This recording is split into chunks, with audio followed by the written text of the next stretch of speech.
Nós vamos continuar aqui falando desse tema e vamos desenvolvê-lo de uma maneira um pouco diferente. A gente levou em várias ocasiões agora em Portugal o tema depressão, mas a gente vai falar especificamente da questão do adoecimento e da questão da culpa.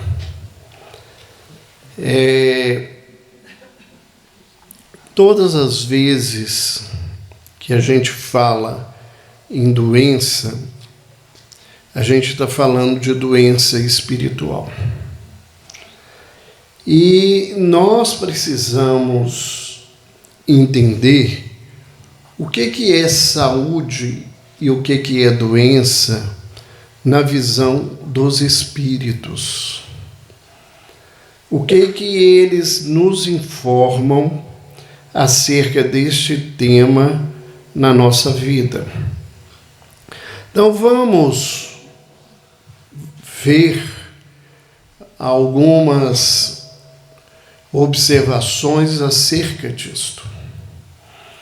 No livro O Homem Sadio, Uma Nova Visão, que é uma obra mediúnica que deu origem ao trabalho biopsicoespiritual que o Grupo de Estudos Espiritismo e Psiquiatria em Belo Horizonte realiza.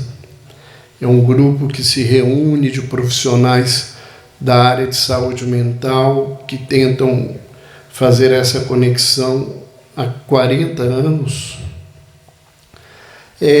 O espírito de Joseph Gleber, ele diz assim: saúde é a real conexão da criatura com seu Criador. Emmanuel, no livro O Consolador, nos diz que saúde é a perfeita harmonia da alma. O próprio Emmanuel, em outro momento, vai nos dizer que todos nós somos doentes, internados nas enfermarias da terra, à busca de alta. Isto faz com que a gente caminhe e tente entender doença e saúde de uma forma mais ampla e mais internalizada do que às vezes a medicina consegue nos dizer. Porque para a espiritualidade, ser sadio é viver a realização plena das leis divinas ou naturais. Nós só vamos ser espíritos sãos ou espíritos santos quando nós estivermos vivendo a lei de Deus. Então, à medida em que eu me comporto de não conformidade com o que a lei nos convida, eu estou falando do meu adoecimento. O indivíduo que é hipertenso e que não faz a sua dieta, o indivíduo que teima ficar irascivo, reclamando, resmungando, brigando, achando ruim com tudo e com todos, esse indivíduo está doente.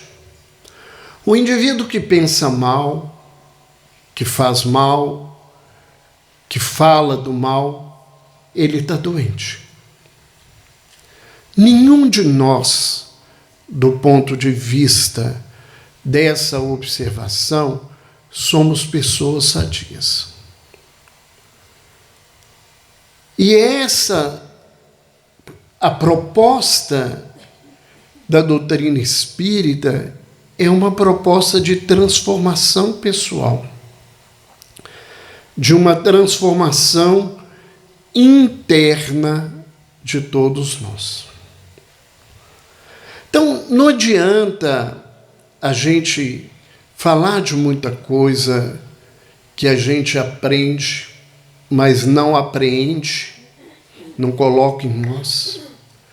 Não adianta a gente ficar apontando o dedo para o vizinho, quando na realidade o mal mora no nosso coração, porque isto não nos vai fazer nenhum processo de transformação. Então, como eu falava antes da prece, nós não estamos aqui para reunir um monte de conhecimentos, nós estamos aqui para fazer reflexões que possam mudar a nossa vida. Que faça a gente entender por que eu estou aqui, nesse lugar hoje, nessa encarnação, nesse país, em determinada cidade, em determinada família, em determinada condição. Nada disso é por acaso. E quando eu falo por acaso, não é uma interpretação. Eu nasci em Portugal porque eu fiz mal a Portugal. Não. Eu nasci em Portugal porque Portugal tem determinadas características que pode me ajudar a mudar a minha caminhada.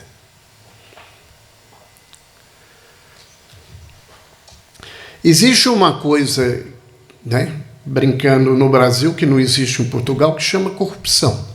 Vocês nunca ouviram falar nisso. Por que nós nascemos em países tão corruptos? Para ver se a gente aprende a não ser corrupto.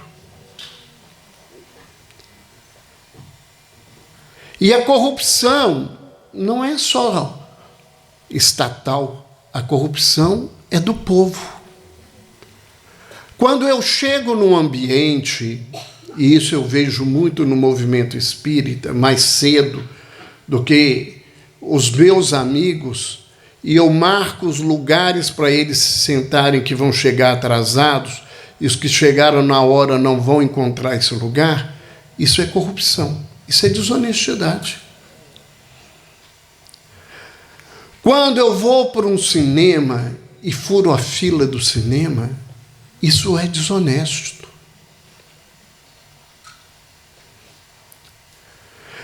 Então, nós temos um governo corrupto porque a corrupção mora na nossa alma. E em vez de estar tocando o dedo para a corrupção do mundo, eu deveria estar olhando para mim e dizer: o que eu estou fazendo diferente para aprender honestidade? Esta é que é a proposta. Este é que é o propósito da vida.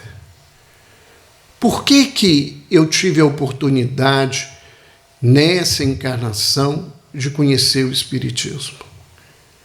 É porque o cristianismo, na sua caminhada de 2000 anos, não foi suficiente para mim para tocar a minha alma e transformar o meu caminho. Não, é porque o Espiritismo vai tomar toda a Terra. Isso não é realidade. Kardec já dizia que não era, Emmanuel diz isto, aquelas pessoas... O Espiritismo é uma coisinha pequenininha no contexto da Terra. A verdade, ela está espalhada em todo o planeta.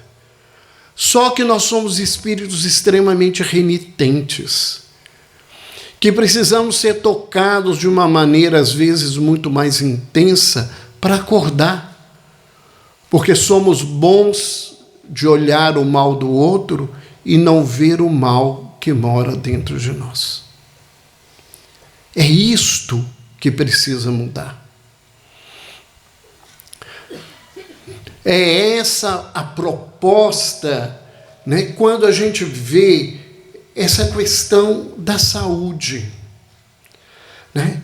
E a saúde, na verdade, ela é um fim, um objetivo. É um ideal que nós precisamos alcançar. Joseph Gleber, nesse texto, ele nos diz, né, que nós temos estados ou estágios de saúde. E quando nós alcançamos um estado melhor, somos despertados intimamente para buscar mais melhoria, e é um processo de crescimento e de amplitude das nossas almas. Então, saúde é algo muito maior do que eu ter uma doença no corpo ou não. O nosso planeta é um planeta doente. Os nossos países são países doentes. As nossas famílias são famílias doentes. Nós, espíritos, somos doentes. Então, todo esse contexto está nesse lugar. E não adianta eu não observar isso. E como eu não tenho capacidade e competência para mudar o planeta, para mudar o país, para mudar a minha família, eu tenho que fazer a única obrigação que eu tenho na vida. É de me mudar. É de cuidar de mim. É de mudar o meu caminho. Porque se cada um de nós cuidasse do seu nariz, a vida seria mais fácil e melhor. A gente é muito bom para querer cuidar do nariz do outro. Para querer cuidar do outro, sabe por quê? Porque quando eu aponto mal para o outro, quando eu me preocupo com o outro falsamente porque eu não me mudo, eu escondo de mim que a maior dor é a minha, que eu sinto agora, e eu preciso mudar a minha contextualização.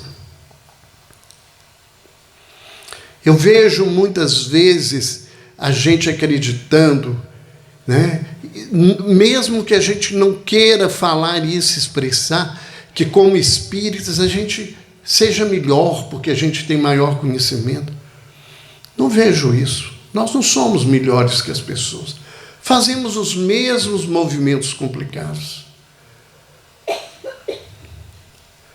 Talvez é no campo religioso onde a gente encontra maior hipocrisia, maior vaidade, maior orgulho das pessoas. É uma tristeza dizer isso. Mas observando o mundo, a gente não pode negar essa contextualização. Então, nós somos convidados a entender aonde que a gente adoeceu. O que aconteceu na nossa vida? E aí vem uma pergunta, né? Se a saúde é a real conexão da criatura com o seu Criador, quando é que eu me desliguei de Deus? Quando é que eu adoeci? Muita gente faz uma leitura muito materialista desse contexto. Há um tempo atrás, reestudando e tentando perceber o pensamento de Kardec na construção da codificação com a ajuda muito interessante de um filho mais novo, quando Kardec diz que o Espiritismo veio combater o materialismo, a gente precisa pensar melhor o que é esse materialismo. O que Kardec propõe é que a vida na sua essência, é espiritual. Que a questão tem que ser interpretada do espírito. Quando eu falo assim, eu estou aqui falando porque noutra vida eu falei mal, essa interpretação ainda é materialista. É uma interpretação da vida na Terra. Muita gente diz assim, eu estou aqui porque ontem eu matei. Todo mundo que está aqui matou, e matou muito. Não foi pouco. Eu estou aqui porque eu fui adúltero. Todos nós fomos adúlteros na história da humanidade. Todos nós escravizamos, todos nós blasfemamos, todos nós fizemos esses movimentos. Se isto fosse a explicação do todo mundo teria que estar na mesma história e no mesmo lugar. O que nos faz adoecer, o que nos leva à desconexão, é desconhecer que Deus é Criador e Pai. Todas as vezes que nós escolhemos fazer na vida como eu quero, eu estou dizendo a Deus que Ele não tem sentido nenhum na minha vida. Que o sentido da vida é o meu desejo. Que o sentido da vida é o meu prazer. Que o sentido da vida é o meu querer. E tudo isso se chama egoísmo. Tudo isto me leva a pensar num processo extremamente complicado. Nós adoecemos por falta de fé. Pode parecer muito estranho, mas é. É porque a gente fala muito em Deus, mas a gente acredita muito pouco nele.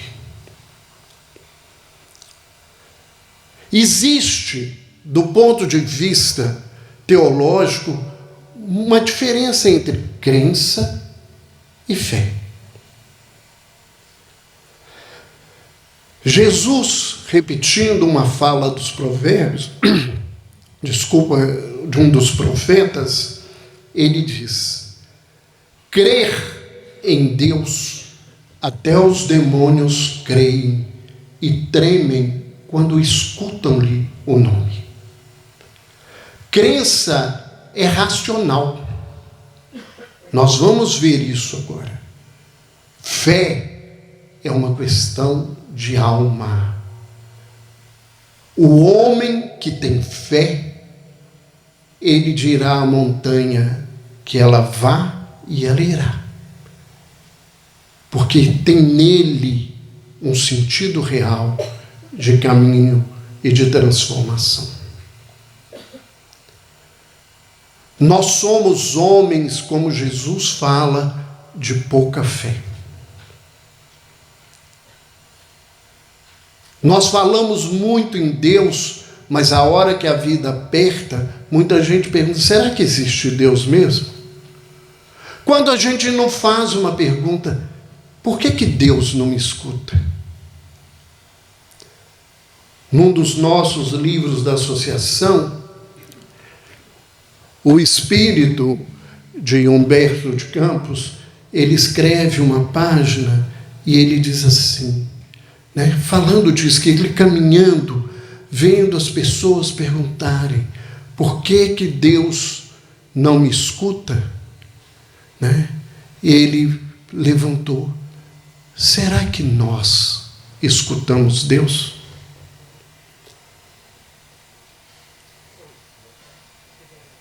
Será que o que nós fazemos na vida é o que devemos? Acontece que nós somos almas que escolhemos fazer da nossa maneira. Mas a lei, ela está inscrita na nossa consciência. E mais dia ou menos dia, ela vai despertar. E a hora que ela despertar, ela vai trazer uma palavrinha para a nossa vida, que se chama culpa. Culpa é a consciência de que eu errei.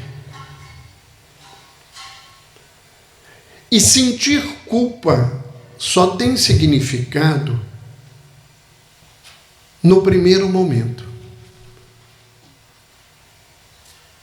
Porque o que nós fazemos é ficar repetindo para o mundo que a gente é culpado. Eu ouço muita gente falar assim, eu estou aqui porque eu sou ruim. Isso é redundância da vida. Gente boa não está aqui. A gente está na terra, está encarnado porque a gente é ruim. Aqui não é lugar para bondade. Porque nós estamos num mundo de provas e expiações, onde o que predomina é ainda o mal. Então a culpa, a gente quando vai aprender, a culpa, a primeira coisa que a gente tem na culpa é o contato com a consciência de que nós erramos. E muitos de nós pegam a culpa quando a gente toma consciência que errou e faz uma escolha. A gente joga a culpa em alguém. Essa é a grande especialidade da humanidade. Na história da humanidade, a gente arrumou o maior e o mais importante amigo de todos nós, que é o demônio. O demônio, ele é responsável por todos os nossos erros. Ele é responsável porque eu brigo, porque eu mato, porque eu roubo, porque eu fiz isso, porque é o demônio que me fez isso. Acontece que no século XIX apareceu um francês que resolveu reestruturar essa leitura e tirou da vida o demônio através dos ensinamentos dos espíritos. E aí a gente não deu conta e substituiu. E botou no lugar dele o obsessor. E o povo hoje coloca o obsessor como responsável por tudo isso, para eu não ter que olhar que o problema é meu. Se eu não tenho problemas com a bebida, se eu não tenho nada com a bebida, nenhum espírito vai me fazer beber. Se eu for uma pessoa honesta, nenhum espírito vai me fazer roubar. Todo o processo, Joseph Kleber fala isso para a gente no livro que a gente citou, todo o processo obsessivo não é causa de nada, é efeito de um processo auto-obsessivo. Eu é que carrego dentro de mim o problema.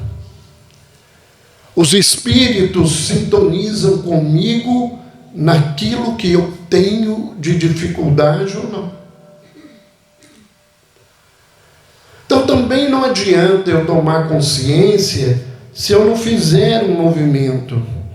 E nesse contexto, eu tenho que constatar em mim esse erro. Assumir que eu tenho as minhas dificuldades. E isso não é fácil. Assumir que eu sou orgulhoso, que eu sou vaidoso, que eu sou egoísta. Ah, mas eu não sou, eu sou espírita. E o que tem diferente um espírita dos outros? O que tem diferença dizer que eu sou um religioso? Todas as vezes que a gente quer que o mundo faça como eu quero, eu estou falando de orgulho. Todas as vezes que eu quero que o mundo me aplauda em tudo o que eu faço, eu estou falando de vaidade. Todas as vezes que o meu querer e o meu prazer está diante de qualquer coisa, eu estou falando de egoísmo.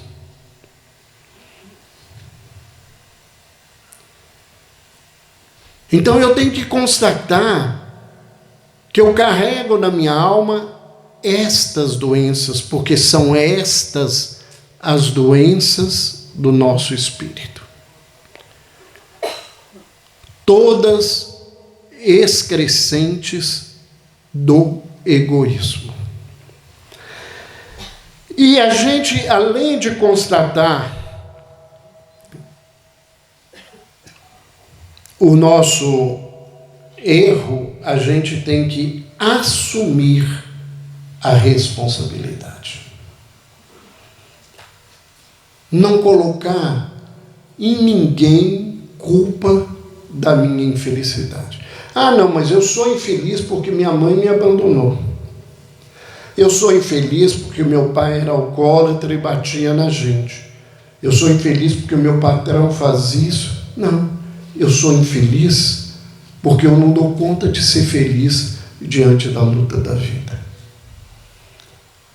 Eu sou infeliz porque o meu olhar é um olhar de infelicidade. Que a minha visão é uma visão de maldade. Relata-nos os evangelhos apócrifos que Jesus estava andando com seus discípulos, né, e passaram por um animal, um cachorro, que estava em decomposição.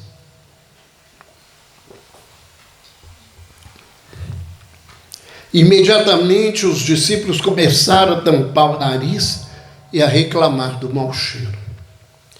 Jesus olhou aquele animal e disse: que belos dentes tinha esse cão. A vida vai ser o olhar que eu tenho. E o meu olhar carrega o que eu tenho dentro de mim.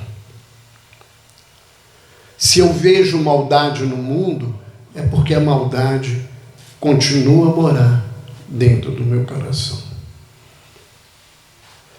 Nesse contexto, a partir desse momento que a culpa envolve esses 3 passos,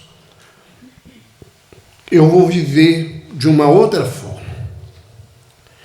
A culpa, ela pode ter 2 movimentos. O primeiro movimento, que é o movimento da doença, é o movimento do remorso. A palavra remorso vem de remoer, de moer de novo. Que é esse negócio de falar: eu sou culpado, eu sou ruim, eu estou aqui, eu só fico repetindo a minha culpa, e o que eu faço dela? E muitas vezes a gente usa esse lugar para ficar no lugar da vítima. Coitado, né? Ele se sente tão culpado, né? Dá uma dó. Tem que ter dó de ninguém que está se sentindo culpado, não. E se ele está parado nesse lugar, por que quis? A gente pode mudar. A gente tem que mudar. A gente tem que fazer um movimento de transformação. Então a doença é a gente viver nesse processo de culpa. Porque aquele que não conhece a lei, segundo o apóstolo Paulo, né? Aquele que não conhece a lei, o que faz é lei. Mas aquele que a conhece, que sente a culpa, e a derroga, né? Reconhece a lei, mas não a cumpre, será punido pela própria lei. Que é o que nós estamos vivendo.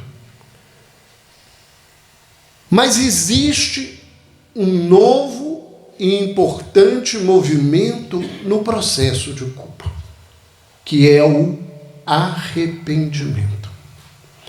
E arrepender envolve 2 outras ações.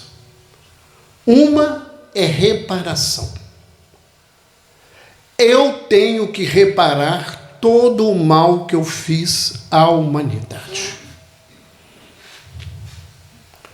Eu tenho que corrigir tudo o que eu fiz de errado. Isso é da lei. Isso não é castigo de Deus. Ao contrário, isso é sabedoria do mestre, dos mestres, que é o Senhor. Nós temos que reparar todo o mal que nós fizemos. Se não for nessa, vai ser noutra. Se não for nem a outra, vai ser em alguma. Para Deus, 1 minuto ou 1 milênio não é o problema. O problema é nosso, da nossa mudança, do jeito que a gente quer mudar. Ah, eu vou deixar para outra. Não tem problema, pode deixar para outra encarnação. Se você achar que está, pode ser daqui mais 2 ou 3, você que escolhe. Mas a minha vida está muito difícil. Pergunta para você, por que a sua vida é difícil? Por que as coisas na sua vida são tão difíceis? Porque o que a vida está te dizendo é que você não entendeu nada do que Deus te propôs quando a vida está extremamente difícil.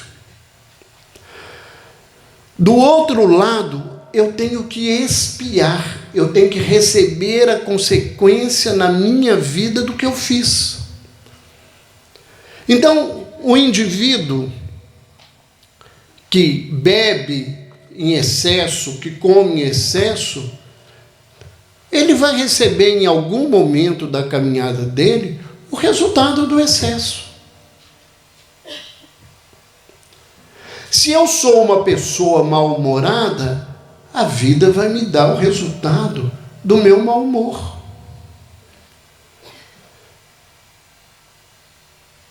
Todos nós vamos receber na vida aquilo que nós plantamos para a nossa vida.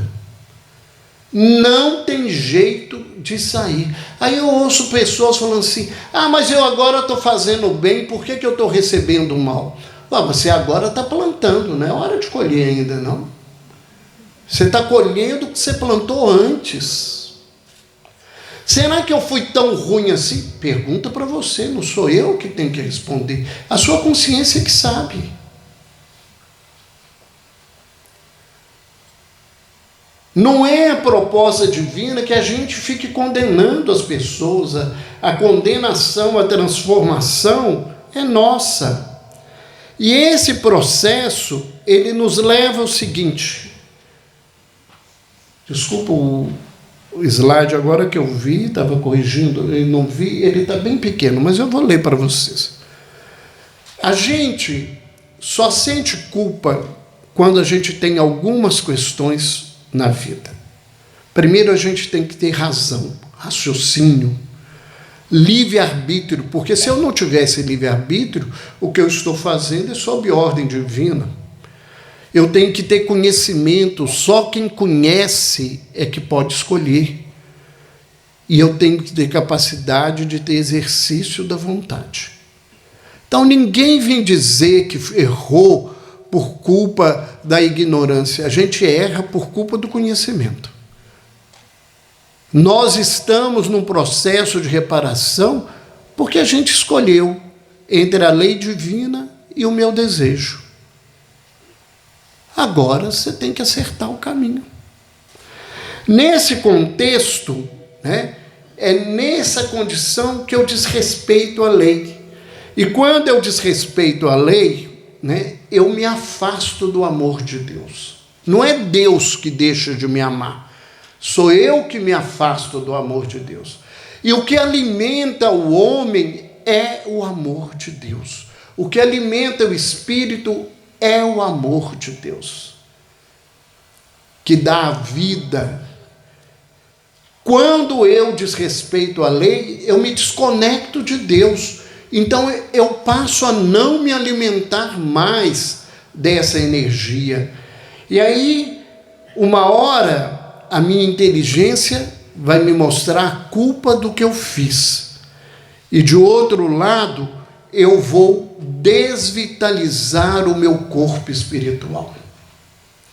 À medida em que eu não tenho o amor de Deus na minha vida, o meu corpo vai perdendo a vitalidade. Da mesma forma que se eu ficar o tempo todo longe do sol, eu vou adoecer até morrer, porque nós precisamos da vitalidade que vem dele para se manter na vida. Então, o adoecimento é, na realidade, a presença da culpa com a desvitalização do corpo espiritual. Esse adoecimento, ele provoca em nós uma coisa que se chama marca moral.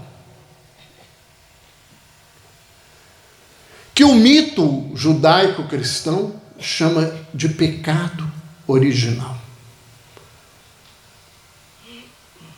Nós temos em nós uma marca por nos termos desligados do amor de Deus. Cada um de nós carrega em si uma marca peculiar e única que fala desse seu adoecimento. Essa mácula que é moral, ela se transforma no corpo espiritual em máculas espirituais. Então, da mesma forma que eu contamino-me moralmente, eu contamino o meu corpo energético. Ele vai perdendo luz.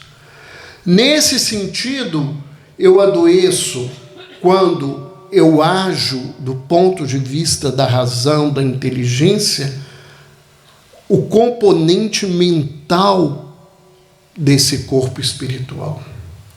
E se as minhas ações são do sentimento, do afeto, do desrespeito nesse lugar, eu contamino o corpo emocional, essa parte do perispírito que cuida da emoção.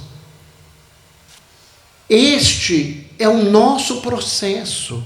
É como que nós fomos fazendo para chegar onde nós estamos.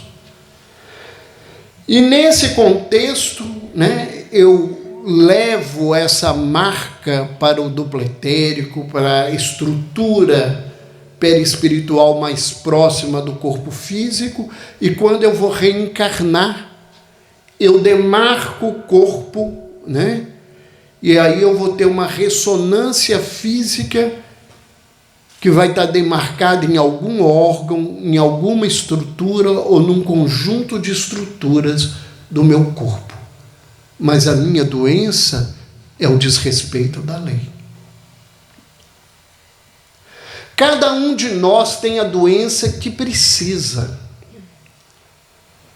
Nós é que não aprendemos a ler. Os amigos espirituais nos falam que nós temos o hábito, no nosso atrevimento, no nossa vaidade, no nosso orgulho, de cobrar de Deus e perguntar: por quê eu estou doente? Que o gesto do espírito sábio e humilde é de perguntar: para que eu estou doente? O que a minha doença quer me ensinar?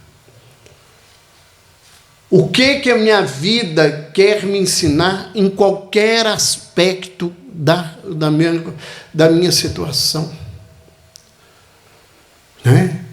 O que a vida quer me ensinar quando eu nasço numa sociedade machista, marcante, filho de uma prostituta? O que a vida quer que eu aprenda? O que a vida quer me ensinar quando eu nasço com uma deformação física que as pessoas, quando chegam a mim, se assustam, têm alguma reação de desconforto? O que a vida quer que eu aprenda? O que a vida quer me ensinar quando eu tenho um pai alcoólatra, um marido alcoólatra, um filho alcoólatra?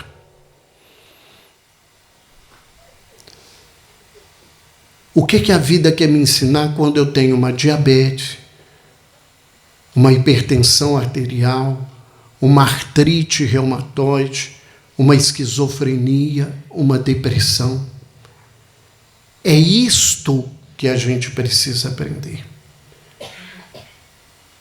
A doença é um caminho de cura. A doença não é um instrumento de castigo. Porque se fosse um instrumento de castigo, a última coisa que Deus seria era misericordioso.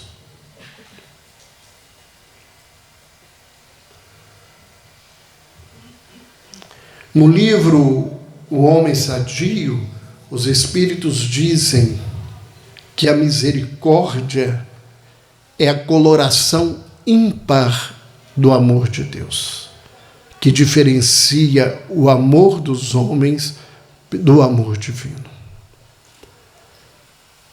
Então, nós não estamos aqui sendo castigados. Nós estamos aqui para reparar as nossas escolhas, num aprendizado de transformação que a gente precisa correr com ele na nossa caminhada. Então a gente precisa ter consciência que está doente. E nessa consciência tem gente que nega e tem gente que aceita. Os que negam são demarcados por uma frase muito marcante. É alívio de sintoma.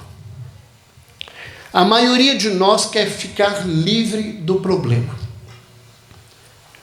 Então eu vou ao médico, eu tenho um problema sério, eu tomo um remédio que melhora a dor, mas não tratou a coisa. Mas melhorou a dor, eu paro de tratar, não volto, porque eu só queria ficar livre da dor. Quantas vezes é assim? E lá na frente a gente vai enfrentar uma situação mais complicada. O indivíduo vai à casa espírita porque a dor está muito grande. O dia que a obsessão alivia, que as coisas aliviam, ele não volta mais. Ele só foi ali para ficar aliviado. Ele não foi ali para tratar. Mas quem constata vai buscar uma coisa extremamente importante, que é o autoconhecimento. E quem, na verdade, quer se autoconhecer?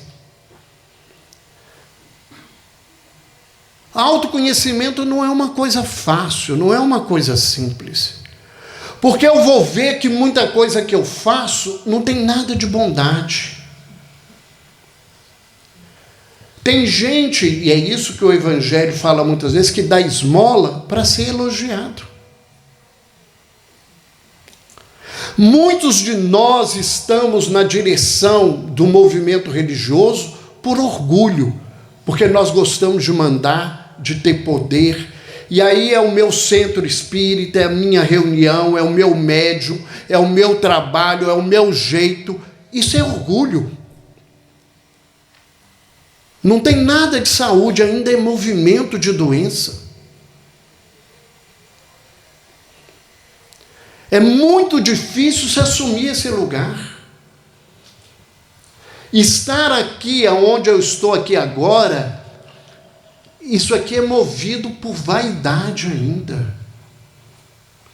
Porque se eu não tivesse vaidade, muita gente vem para cá. Não, a gente vem para cá, né? E a gente espera que as pessoas nos ajudem a vencer, não nos bajulando, não nos fazendo coisa, porque a gente gosta de aplauso. Isso é vaidade. Nós temos que ter cuidado para avaliar os nossos passos, porque muitas vezes a gente acha que está falando de luz e nos mantendo em trevas. É esse o chamado profundo do Cristo para a nossa consciência. Então a gente tem que buscar o autoconhecimento. E quando a gente busca o autoconhecimento, a gente começa a se conhecer. E aí dói. Aí dói muitas vezes. Tem muita gente que passou a história da vida sendo bom filho sem ser bom filho. Ele fez uma especialidade muito boa de ser denunciador dos erros dos irmãos. Então, ele passou a vida inteira entregando. Meu irmão fez coisa errada na escola, minha irmã fez isso. Então, ele parece o bonzinho, porque ele mostra o erro dos outros, para os outros não verem o erro que mora nele. Quantos de nós fizemos isso? É muito complicado você ver que a sua realidade, a sua condição íntima é de profunda desconexão da lei, embora a gente fale da lei todos os dias na nossa caminhada. Quando eu começo a me reconhecer, eu vou aos poucos reconhecer o outro. Porque, por enquanto, é minha mãe, ela faz parte de mim. É minha mulher, é meu filho, é meu trabalho, é meu patrão. Tudo vive em função minha. As pessoas não são pessoas.